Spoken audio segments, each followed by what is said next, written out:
So we also had manufacturing showing negative today for the 19th month in a row, but not as negative based on reporting. I don't think manufacturing is going to be the savior, and it's 10% of the economy, but I don't think it's going to slip much more either. You have any thoughts about manufacturing?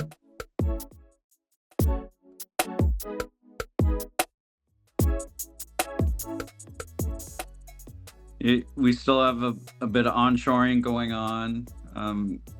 Corporations continue to emphasize having a supply chain that's based in North America and in the Five Eyes type countries like the UK, Australia, etc. I think I think that'll offset some of the slide in general. I'm wondering where the manufacturing cutbacks are happening. I know Legacy's cutting back on some of their models. So when a given model, when the sales decline to a certain point, they end up like having to shut that factory down. We've heard some of that, but not a ton. Where do you think we're seeing the manufacturing cutbacks? I think it has to do with slower sales, in particular of your durables, but just in general, things that are made in America. The kinds of things that are available to make in America right now. There's either inventory or there's no demand. Mm-hmm. So I was in the bicycle industry for all those years.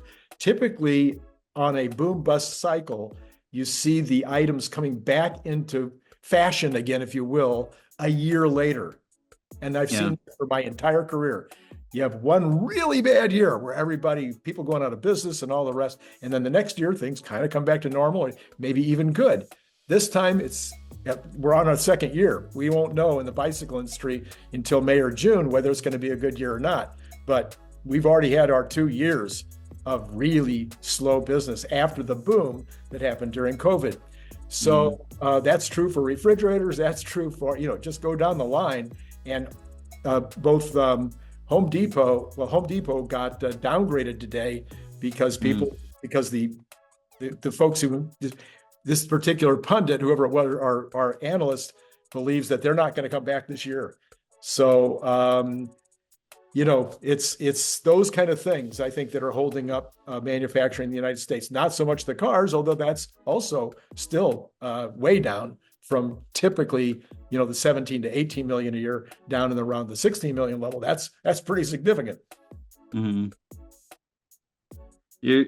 You're talking about a very large company, not growing at all potentially this year. The S&P 500, according to Meyer Thacker, their earnings didn't grow last year. Yeah. And the Wall Street's anticipating that the earnings growth resumes to like 5 to 10%. And what if it doesn't? And we're starting to hear about disappointment after disappointment. So I'm wondering if that trend continues or not.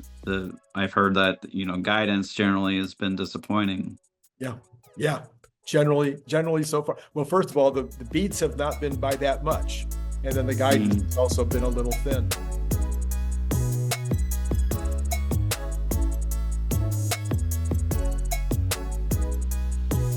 If you happen to be a big fan of the Cybertruck, you might also be interested in this super fun Cybertruck refrigerator magnet and bottle opener.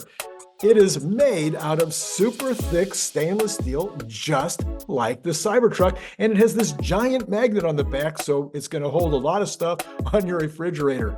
It's an amazing gift, and it comes in that great gift box that you saw before that uses a magnet opener, just almost like an Apple box, like when you get Apple products.